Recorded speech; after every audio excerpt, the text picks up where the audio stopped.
In the jazz lounge, Jack listens as Alan asks Traci to explain. He puts it on speaker so Ashley can hear them too. Jack tells his sister that's Alan, or Martin. He's with their sister now. In Traci's suite, Alan confronts her about her unilateral decision to cancel the wedding. She says she's merely postponing and never imagined he'd react with anger. He says he's hurt and confused. She confronts him about fleeing town to Paris without her. She wants to know what the surprise was that he had planned for her. He says it doesn't matter now. Everything's changed. In the jazz lounge, Jack tells Ashley she needs us now.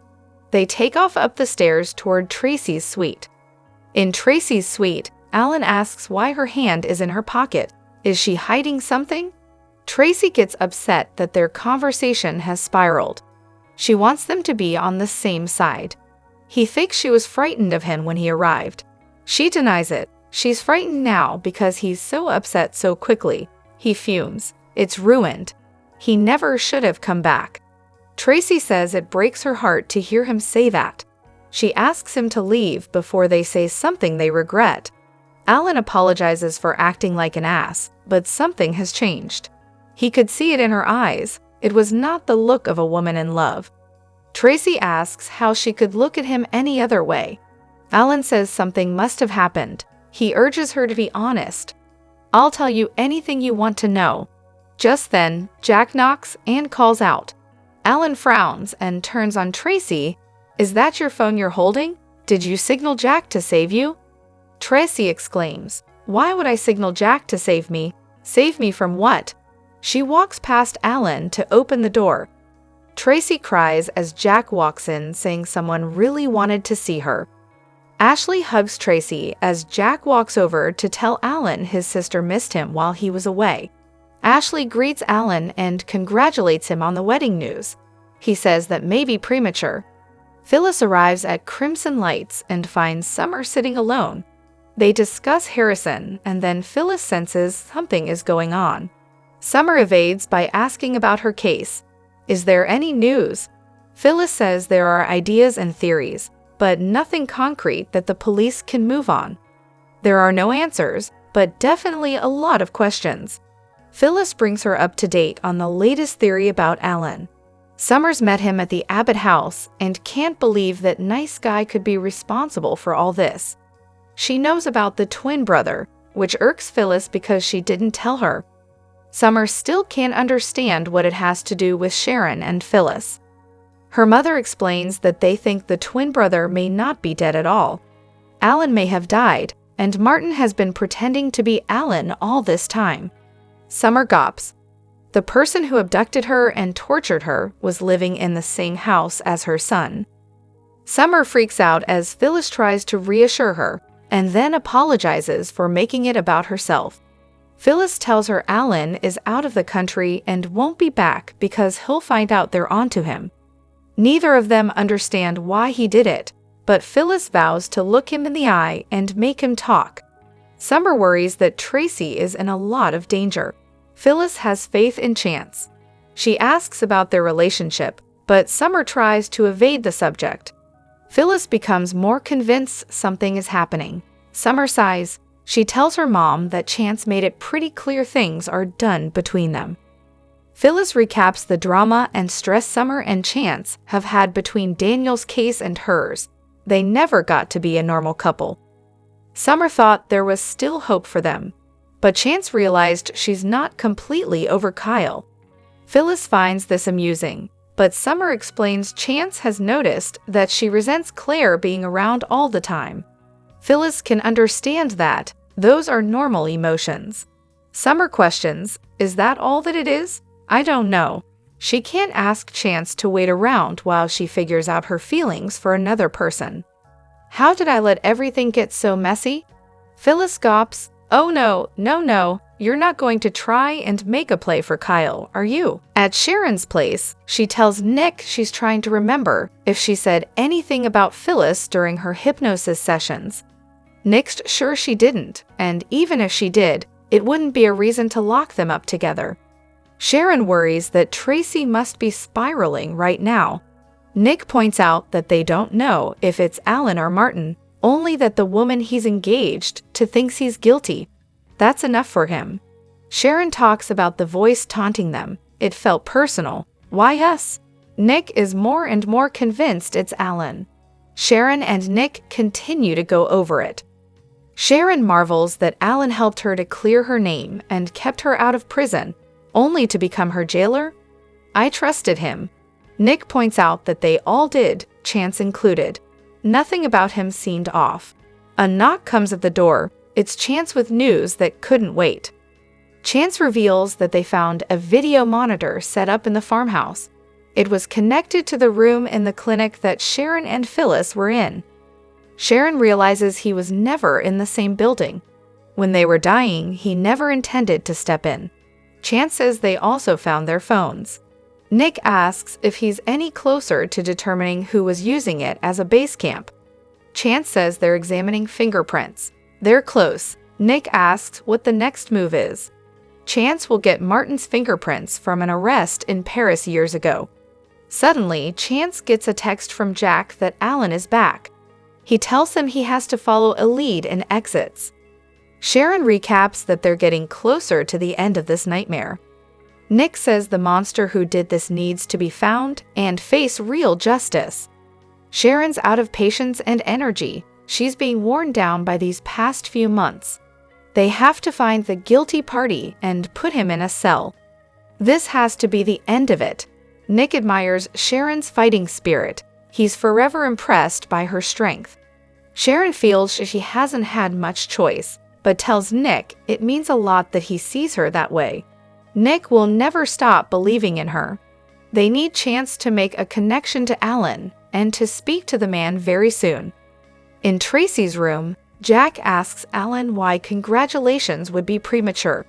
He apologizes if it's about him moving the wedding to the house. Alan prompts Traci to explain. She says she wanted to slow down. Jack and Ashley back her up. Ashley reminds Alan that he once told her it was good to delay gratification. Alan cuts her off and complains that he came home to a totally different woman. He wonders if someone said something to her to change her mind. Ashley assures him they all love him. Traci asks why this is where his mind goes. Isn't he the one who wanted the dream wedding? Alan says the love is all that matters. He declares that he needs to clear his head and walks to the door. Traci asks him to wait. She doesn't want him leaving so upset. She kisses him and assures him everything will be all right. He nods and leaves. Traci starts to cry as Ashley comforts her. Jack checks to see if he's gone. Ashley tells Traci that Jack told her everything. Traci can't make sense of any of this. She knew when she told him that she wanted to postpone the wedding. The Alan she knew would understand. He got angry, but he didn't trip up. When she looked into his eyes, all she saw was sadness. Ashley asks if she's sure. Traci cries. Did Ashley see something she missed? Ashley says she's known Alan a long time. And I'm sorry, Traci, but that's not Alan. It's been Martin all along. I'm so sorry. Traci sobs. She asks how she can be sure. Ashley says it again. He's not Alan, honey. He was trying to cover up his cockiness. Traci breaks down crying. Jack calls Chance. Traci tells her siblings she had to set up a test. Alan would have understood her wanting to postpone the wedding. She admits she was terrified when he came back early. Jack's thankful Ashley was there. She reminded him to be calm at the door. Ashley says Martin is incredibly dangerous, an unhinged psychopath. She learned in the clinic that it wasn't her fault she couldn't tell he wasn't Alan. Traci laments her instincts. She fell in love with a monster. Ashley cries that she's sorry she didn't realize sooner, but it's not Alan, it's Martin. Traci exits suddenly with an alarmed Jack and Ashley on her heels. In the dining room, Chance takes Jack's call and learns that Ashley is convinced Alan is Martin. He left and they don't know if or when he's coming back. After disconnecting, Chance spots him at the bar. Dr. Laurent, how are you doing? They shake hands and Chance asks if he'd mind answering a couple of questions for him. He complains that he just got off a long flight, but Chance launches in, saying there's a farmhouse outside of town linked to a clinic in Paris. He's on the board there. Laurent plays dumb. It's probably just a billing mistake. Chance wonders if he'll find his fingerprints there. He offers to fill him in on the interrogation on the way to the station. Laurent declines. Suddenly, Traci appears.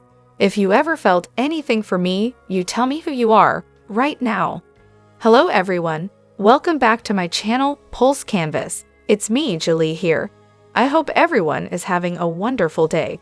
Keep watching. So let's dive into today's video.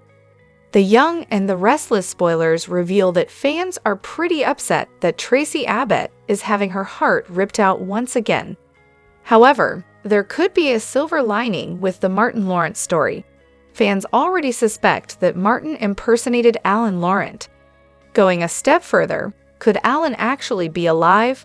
Could Traci still get her love story after all? Keep reading and let's talk about the possibilities. When Traci crossed paths with Sharon Newman, she never expected the conversation to change her entire life. Up until that moment, Traci was happily engaged to the retired psychologist. However, when Sharon opened up about details of the double kidnapping, Traci started to connect the dots. Since then, Traci is convinced that the man she's about to marry isn't Alan at all. Jack Abbott made this suggestion to Ashley Abbott. Meanwhile, Nick Newman mentioned the twins to Chance Chancellor, who is going to get their prince from Paris. Fans are pretty upset that Traci is getting her heart broken. It was so sweet seeing her find romance after so many years, and with someone as nice as Alan. The Young and the Restless spoilers reveal that everyone in Genoa City keeps bringing up Martin impersonating Alan. That is very true. That does seem to be what is going on. However, it seems people are assuming that mean Alan is the one who died back in Paris. What if that's not what happened, though? Could there be a twist that still allows Traci to get her happily ever after, despite the horrific twist in Alan's story? What if Martin faked his death, like so many soap characters have done before? While Martin is impersonating his twin brother, what if Alan isn't dead? Is it possible that Martin has been holding Alan hostage somewhere all this time? Was that the point of the experiment done on Sharon and Phyllis Summers? Is that the secret that he's really hiding? Even though Martin has put Traci through so much, she could have a silver lining in all of this. Maybe, just maybe, Alan is still alive, waiting to be rescued. Of course, if Alan has been a hostage all these months, then he'll be traumatized and possibly changed after that experience. So that could provide another story arc for Traci and Alan. Share your thoughts in the comment section below. Remember to keep watching the soap on CBS or Paramount Plus to find out what happens next. The Young and the Restless spoilers hint that there are 3 GC hearts about to crumple, and we have all the details on who will be needing the tissues. Here are the 3 characters whose love leaves are about to blow up. Claire Newman has decided to play in the big leagues, and she's about to see if she has what it takes. That's because Audra Charles could do Victor Newman's bidding and try to bust up Claire. Right now, Kyle Abbott is hot for Claire, but can she compete with she-devil Audra? Probably not, unless she has the vodka IV filled and ready to go. It looks like Claire could be heartbroken twice, once with Kyle's cheating, and again with Victor's sabotage. Summer Newman also has a part to play in Claire's journey, and we predict she will do so with fervor. Traci Abbott is on the highway to hell after falling for Alan Laurent, who is really Martin Laurent. Mean, mean, mean. When Traci gets confirmation of Martin's evilness, she will be devastated. Not only is he a vile villain, he played her like a fine Stradivarius. She will be humiliated as well as heartbroken to accept that her dream man and dream marriage are the stuff of nightmares. Is Nate Hastings' heart in the danger zone?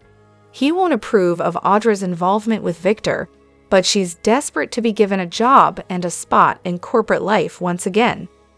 Victor isn't the only interloper. there's also Holden Novak hanging around past his expiration date.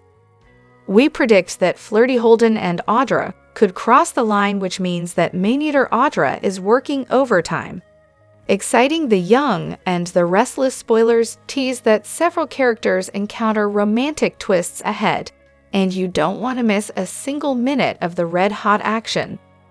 Be sure to catch up on everything happening with Y and R right now. Come back here often for the Young and the Restless spoilers, news, and updates, and make us your favorite hotspot. Traci wants to know if Alan is who he says he is. The Young and the Restless recap for Wednesday, April 9, sees Traci demand the truth from Alan after Ashley insists that Alan is Martin. Chance asks Alan to go down to the station, and so much more. Phyllis found Summer alone at Crimson Lights. Phyllis said the police still had no solid leads, only more questions. She told Summer about a new clue involving a gas device and a house leased just outside town. When she brought up Alan, Summer was confused, saying she had met him and he seemed perfectly nice. Phyllis explained the current theory. Chance believed Alan might have died and that his deranged twin brother, Martin, had taken his place. Summer was shocked to learn the man who may have kidnapped her mom had been living in the same house as Harrison. Phyllis tried to reassure her. She vowed to get to the truth. Then she asked about Summer's relationship with Chance. Summer admitted they had ended things. Phyllis assumed Chance couldn't handle the drama surrounding their family. Summer defended him, saying he was great with Harrison, but admitted she wasn't completely over Kyle. Phyllis told her that kind of emotion was normal, but Summer didn't want to make Chance wait while she sorted things out. Phyllis hoped this didn't mean she was trying to reunite with Kyle. Meanwhile, Sharon confided in Nick about her sessions with Alan, worried she might have said something that could have been used against her. They speculated about Alan's identity, especially since Traci no longer trusted him. Chance arrived and revealed the abductor had been watching from a nearby farmhouse. He also recovered Sharon and Phyllis's old phones. While nothing yet tied Alan to the scene, they were awaiting fingerprint results from Paris. Then Chance received a tip about Alan's return and left to confront him. At the hotel, Jack and Ashley listened in on a conversation between Traci and Alan using her phone. Traci told Alan she wasn't canceling the wedding, just postponing it. Alan seemed hurt and confused. Traci grew uneasy, and Alan noticed her hand in her pocket and guessed she had called Jack for help. Jack burst in with Ashley, pretending they just came to visit. Ashley confronted Alan, noting she hadn't seen him in Paris. Alan pushed Traci to explain, and she said she wanted a longer engagement. Alan thought somebody had changed her mind and insisted love should be enough. When he tried to leave, Traci begged him not to go upset. He walked out anyway. Traci broke down, telling Jack and Ashley that she hated how things turned out. The Alan she knew would have supported her decision. Ashley insisted it wasn't Alan. It had been Martin all along. She was sure of it, recalling how calculated and controlling he had been. Traci broke down in tears. Jack called Chance and reported that Alan had left and Ashley believed he was actually Martin. Chance soon spotted Alan at the bar and approached him. He questioned him about the farmhouse and asked if his fingerprints would be found there. Alan brushed it off as a billing mistake. Chance asked Alan to come to the station. Back in her suite, Traci told her siblings that Alan had once made her feel heard and supported, but after the proposal, he groaned strangely demanding. She wondered if she'd driven him away or if his mask had simply slipped. Ashley said that it wasn't her fault, it was Martin. Overwhelmed, Traci ran out of the room, and her siblings chased after her. It's time for this love story to get the revival it deserves. Where did the momentum go? For a minute there, Victoria and Cole had us swooning with their soft glances, quiet intensity, and a connection that's impossible to fake on Young and the Restless. Every shared scene hinted at something deeper bubbling just below the surface. And then, crickets. Nada. They quietly slid to the background while the rest of Genosity played musical chairs with storylines. But fans haven't forgotten, not even close. We've been patiently waiting, okay, maybe not that patiently, to fully explore this long-simmering dynamic. The chemistry is still there. The history is there, and the desire from fans? That's red hot. So why are Cole and Victoria stuck in soap limbo? Victoria and Cole weren't just a fling. They had real, magnetic love back in the day, and it still lingers in every scene they share. There's something nostalgic about watching them reconnect now as more mature, layered versions of their younger selves. It's not just a throwback, it's a golden opportunity. Imagine a slow-burn romance where the two navigate old wounds, rediscover new depths, and maybe even face obstacles from the past. Add in some Newman family tension, and we've got soap gold. This isn't just about fan service, it's about telling a great story. One with passion, growth, and all the roller coaster daytime drama does best. Whether it's a whirlwind rekindling or a messy road to love, we're ready to watch it unfold. So here's our plea, give us Victoria and Cole. Give us the love story we've been waiting for. Not in passing, not in the background, center stage where it belongs. Let them fall hard, fall fast, and fall beautifully. The Young and the Restless spoilers for Thursday, April 10, finally allow Traci to ask Alan all the questions she's been keeping inside. But is she ready to hear his answers? Jack is worried that Traci's fiancé, Alan, is really his evil twin, Martin. Diane is worried that Traci's fiancé, Alan, is really his evil twin, Martin. Ashley is worried that Traci's fiancé, Alan, is really his evil twin, Martin. Even Traci is worried that Traci's fiancé, Alan, is really his evil twin, Martin. So off she goes to confront him. Jack asks to come with her. Nope, Traci said. Oh, Jack shrugged. After all, what could go wrong? His innocent little sister, and a complete psychopath. And Traci can probably handle it. Whoever heard of a psycho going psycho when his psycho actions are exposed? She starts the discussion innocently enough, but Alan refuses to go along with the program. So Traci needs to up her game and really put the man she thinks she loves on the spot. If Alan/Martin was really behind Sharon and Phyllis kidnapping, we can still imagine a scenario where Martin is the one who did the evil deed, but Alan is still the one making goo-goo eyes at Traci. It happened before when they were working with Ashley. Then he was responsible for a miracle, getting the pair to work together.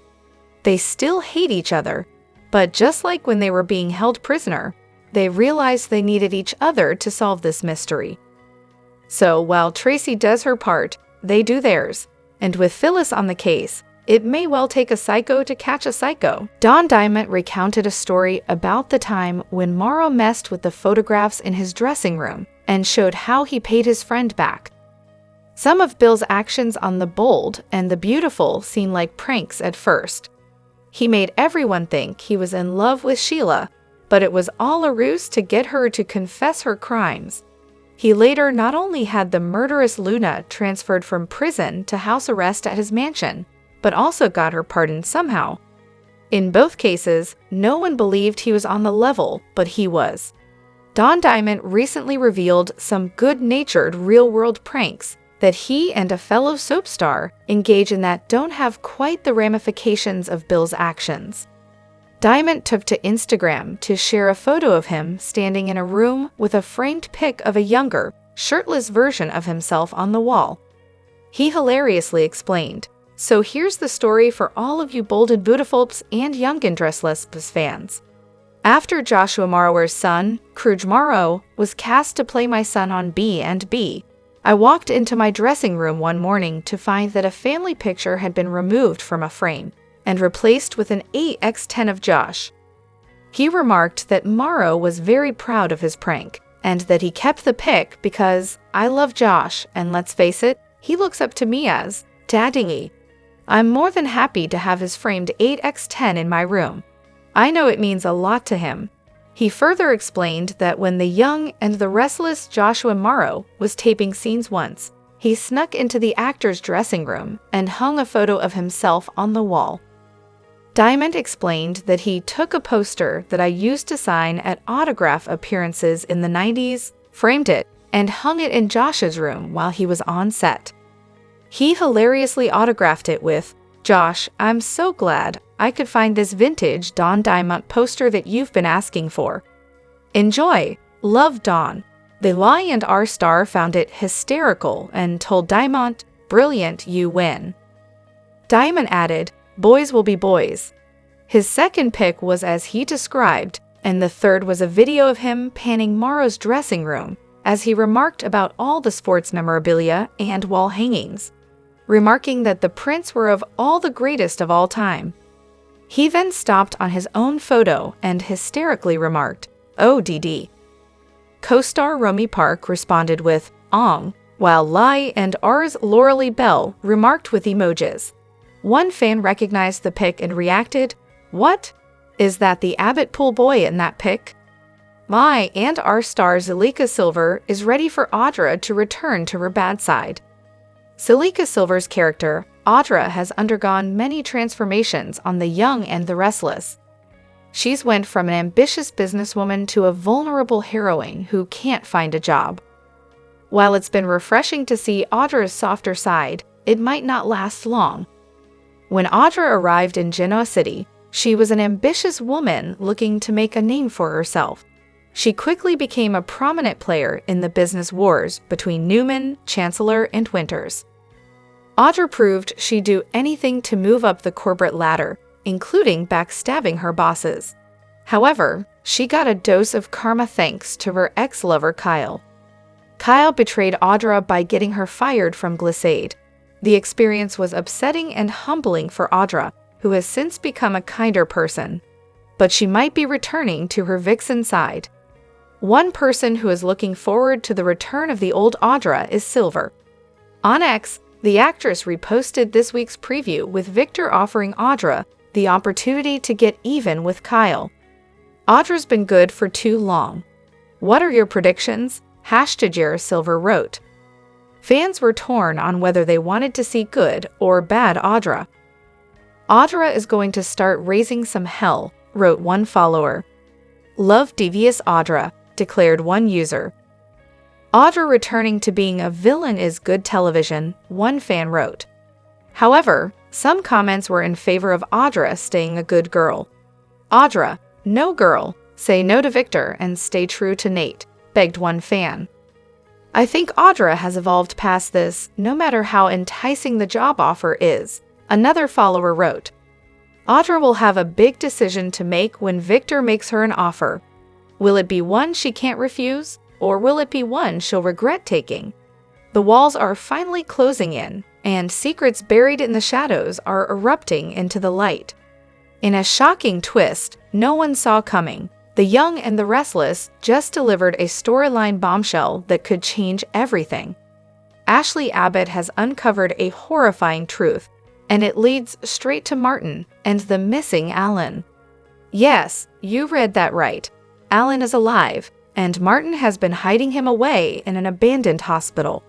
The discovery is nothing short of chilling, and the fallout will leave Genoa City reeling. Ashley Abbott has been spiraling for weeks, tormented by fragmented memories, emotional instability, and a gnawing feeling that something, or someone, was being kept from her. Determined to get answers, she follows a hunch that leads her to an abandoned hospital just outside Genoa City. What she finds inside is nothing short of a nightmare. Alan, alive but sedated, tucked away in a makeshift room, hooked to IVs and locked behind steel doors. Ashley's scream echoes through the decaying halls. The man she believed was lost, the one whose voice haunted her dreams, is right in front of her, and Martin is the one responsible. For weeks, Martin has played the role of calm, collected confidant. He's wormed his way into Ashley's fragile trust, offering therapy, support, and a shoulder to cry on. But behind that warm smile was a dark, twisted agenda. It turns out Martin has been hiding Alan in the hospital for weeks, possibly months. His motives are still murky, but the rumors swirling around the Abbott mansion suggest an obsession with control, not just over Alan, but Ashley herself. He wanted her dependent on him, a source close to the storyline reveals. By removing Alan, Martin isolated her, made himself the only person she could rely on. But now, that carefully constructed illusion is crumbling, and Martin's web of lies is unraveling at lightning speed. While the revelation that Alan is alive is enough to shake Ashley to her core, it's the condition she finds him in that raises even more red flags. Alan is reportedly weak, disoriented, and unable to speak clearly. Was he drugged, brainwashed, or is he suffering from something even more sinister? Doctors are rushed in after Ashley calls for help, and the hospital is quickly swarmed by security and law enforcement. But the questions are piling up. Why did Martin keep him hidden? What secrets does Alan still hold? And is someone else involved in the cover-up? One insider suggests this may be bigger than Martin, and that a powerful player could be pulling strings behind the scenes. The emotional weight of the discovery hits Ashley like a tidal wave. She collapses at Alan's bedside, overwhelmed by guilt, rage, and devastation. For a woman already on the edge, this could push her past the breaking point. Thankfully, the Abbotts rally quickly. Jack, Traci, and even Billy rush to the scene as news of Alan's rescue spreads. But will their support be enough to help Ashley through the storm? She's unraveling, a close source reveals, and with Martin still out there, she's far from safe. As for Martin, once the secret is exposed, he vanishes. Police arrive at his home only to find it completely abandoned. A shattered mirror, torn files, and a single photograph of Ashley and Alan are left behind. It's clear Martin knew the walls were closing in, and he's now on the run. This sets off a frantic manhunt across Genoa City, as authorities fear Martin may do something reckless or even violent. He's dangerous, unhinged, and he's lost control, warns one detective on the case. He won't go down without a fight. The tension is thick, and the fear is real, especially for Ashley, who may still be his target.